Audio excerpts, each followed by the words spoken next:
What's up, guys? Ben Golan, RedRaidersports.com. Wanted to hop on here and talk a little bit about Pop Isaacs' commitment.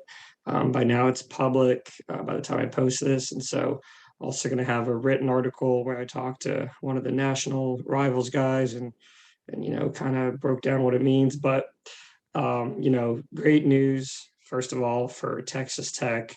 Pop is the first high school commitment in Mark Adams' tenure as head coach. Not counting Ethan Duncan, who is kind of a walk-on type player, but so Pop is a top 100 player from Nevada. He's a point guard. He's 6'2", 180.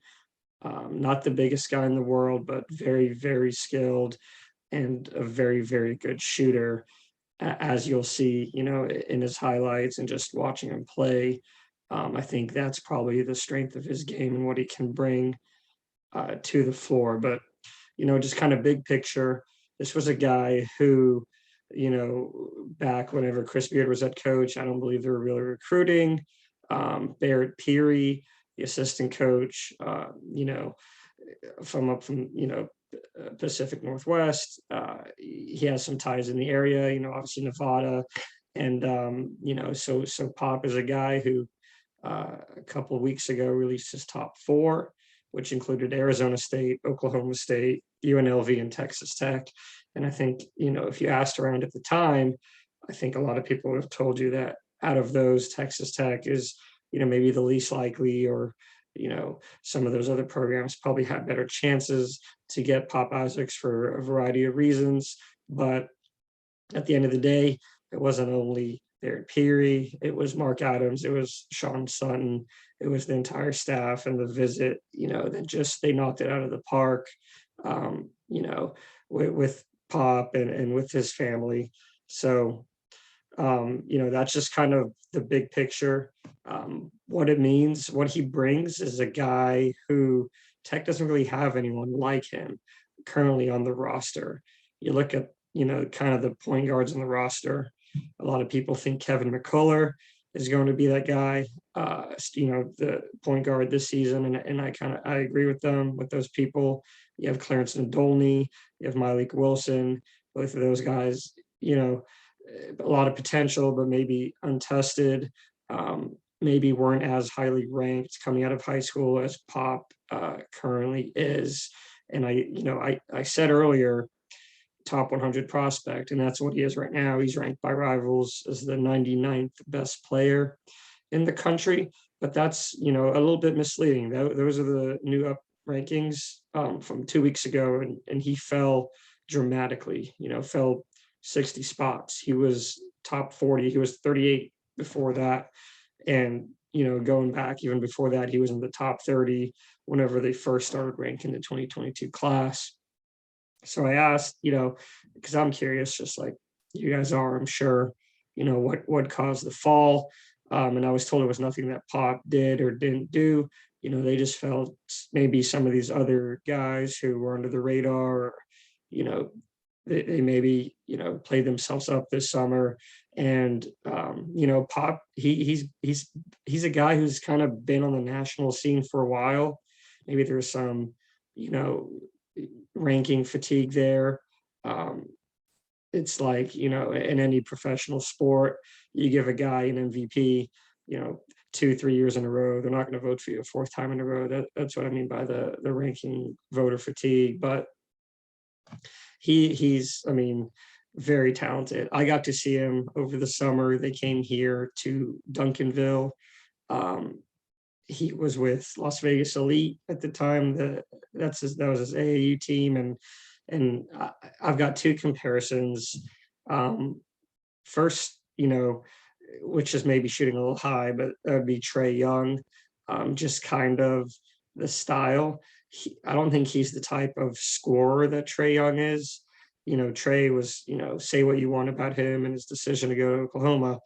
He was, one of the best players in the country. Now he's a superstar in the NBA. He's a guy who you can give the ball to and get out the way and, hey, go get me a bucket, and he's going to do that.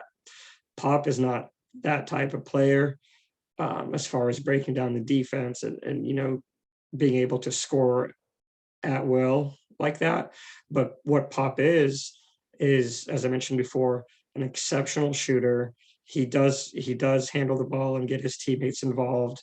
I think he gives effort on defense, and that's something that Mark Adams will appreciate and will coach him up on that end as well. I think Pop will also help in recruiting others. Like I said, he's a big name. He's been around the national basketball scene for a while. He played for the USA basketball under 16 team back in 2019, helped that team win a gold medal. So, I mean, other top players know this guy. And as I mentioned on the boards, you have two big time big men coming in this week in Zach Keller and then Johan Traor. And so, just from looking at this, what do those guys, who do they want to play with? A point guard who will get them the ball, who can create, who can, help them get better, probably high on that list. And so that's what Pop can bring to Texas Tech and how he'll help out. So I mean, and it's just a great win. Like I said, Tech was not the favorite here. They impressed on the visit. The staff knocked it out of the park, and it's a hell of a first high school commitment. You couldn't ask for much more. And now I feel like from here, it's just stacking, and it's going to be a big class because Tech does have 4 super seniors. They also have guys like TJ Shannon, Kevin O'Banner, Kevin McCullough. All those guys can return, but they can also leave after this year. So, I just mentioned the 4 super seniors plus those 3, that's 7 potential spots. And so I expect a big class.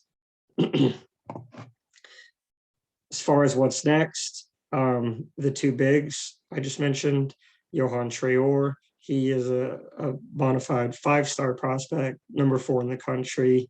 Tech made his top 10, and now they're getting the first official visit. So I think that's a big deal. Zach Keller, he is a 3-star prospect, but another big man, 6'10", and he is a really good shooter. Keller, Traor, and Pop were all at the tournament, the Who Want the Smoke tournament that I referenced earlier. I was at. I got to see all those guys. All those guys get buckets. They would all be tremendous additions. And so Traor, he is from France, moved over here, was awesome on the AAU circuit with Southern Assault.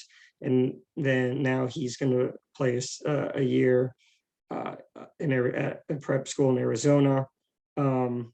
But, he's wanted by Memphis, by Michigan, by several of these schools. So, that's going to be a battle. But he does like Tech, and Tech having Clarence Nadolny and Daniel Batcher on the roster, it does not hurt at all. Zach Keller, he is from Colorado. He played AAU for Utah Prospects this summer, and he put Tech in his top 6.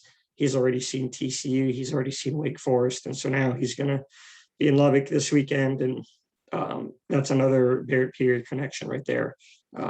Colorado, played for Utah Prospects. Those are his connections. And I think Keller ranked the 140th best player in the country. I think maybe a little underranked. I think he's a 4-star prospect for sure.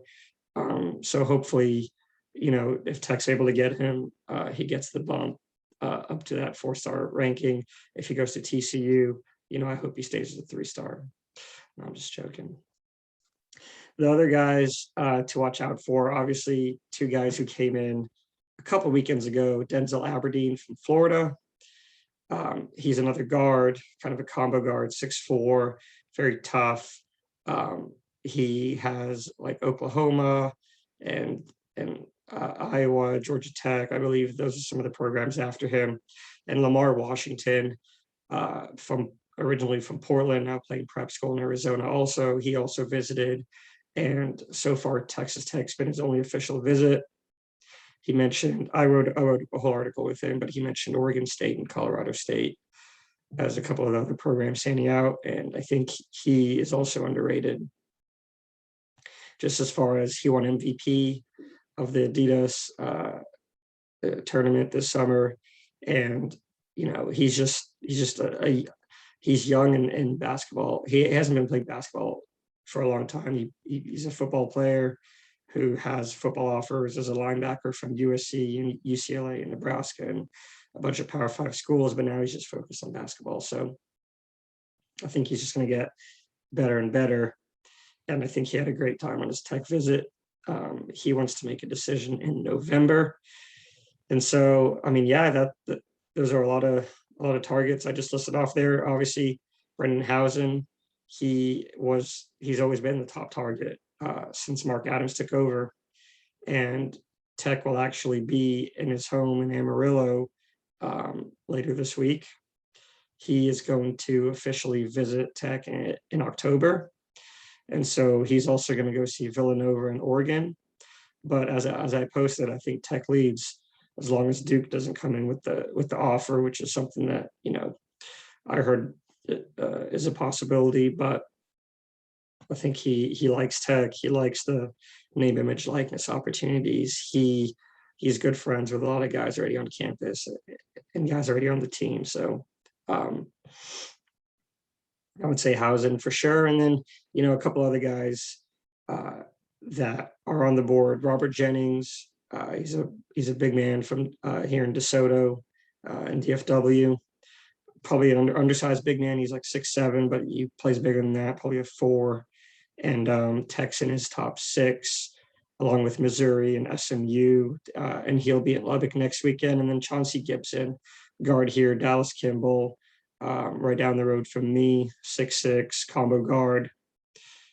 He's seen Louisiana Tech, I believe South Florida, Old Dominion, and he's supposed to be in Lubbock September 23rd through the 25th. So again, another guard option, plenty of guard options. I couldn't tell you how they rank all of them, but I would say maybe how I listed them from beginning to end, with Housen obviously being on top, it is maybe close to what it's like. But just wanted to hop on. I apologize about my voice. That's from the Houston game. One too many seltzers for me, and so that just happens. But a big day for Texas Tech basketball.